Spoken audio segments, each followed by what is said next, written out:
আছি আর রিজাল্টে দৌড় মারার সম্ভাবনা বেশি। মনে মনে ভাবছা। এই আমি আগে আগে দৌড় মারলাম, নাই তোকে হসপিটালে নেবেন কিটা?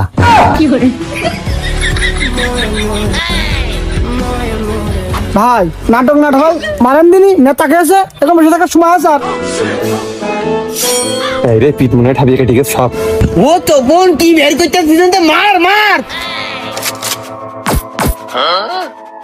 রে ফোটা নাকা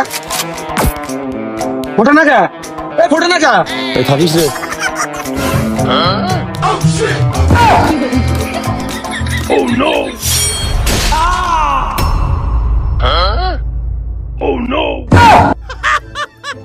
এই আমি হাসপাতালের দিকে দৌড়ালাম রে, তুই কেউ পারলে আমার হাতটা নিয়ে আসি সিলাই করে এক করে দেখি দেখ পানে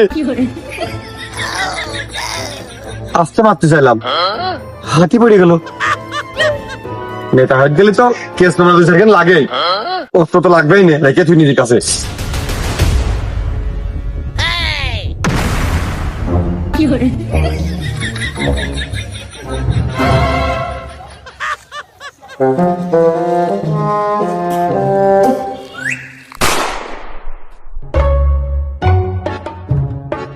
কি গবা? আসলে তোপন যা হওয়ার হয়েছে, আজ 2 বছর আমার ছেলে জেলে, বিষয়টা মিটিয়ে ফেলো। সেম ড্রেস আপ এ পর্যন্ত আমি কাগজ হলে ধুইনি, ওই 2 বছরের ভিতরে এটা সেম একদম। ও জেলাতে বেরোবে, ওর একটা হাত আমি নিয়ে নেবো, তারপর আমরা মিলমিশে বসবো। তার আগে আমি তো কোন খেলতে হবো না। আমার জেলেতে বেরোলেই মনে করলাম বিয়ে দেব।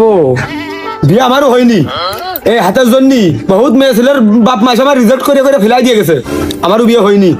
তালি বাপু, ওই কপির ওই যে 2 বিঘে ভুই আছে, ভালো টোলের আবাদ হয়, ওই 2 বিঘে ভুই তোমার নামে আমি লিখে দিচ্ছি, তুমি এইটার একটা মিল মিস করিয়ে আমার ছেলেটার বের করে আনো। ও হাত থেকে নেই, মানে আমার এই বাম হাতে ভালো একটা এম হয় না, নাহলে তোমার আমি গালে এখনই 5 আঙুল বসিয়ে দিয়া লোক আমি। তোমার বাড়ির সামনে এখনই দূর হও, এখনই সরে যাও বাড়ির সামনেতে। তপন, তারপরেও তুমি একটা বার ভাইবে দেখো, এখন তোমার বাই চান্স একটা হাত নেই, কিন্তু তোমার জন্য আর একজনের জীবন নষ্ট হয়ে যাবে, তুমি একটা বার ভাইবে দেখো তপন। আমি পারবো না, আমার হাত কি ফিরে আসবে? আমার হাত আর ফিরে আসবে না, তেমনি আমি তোমার ছেলের একটা হাত নিয়ে নেবো, তারপরে মীমাংসা হবে।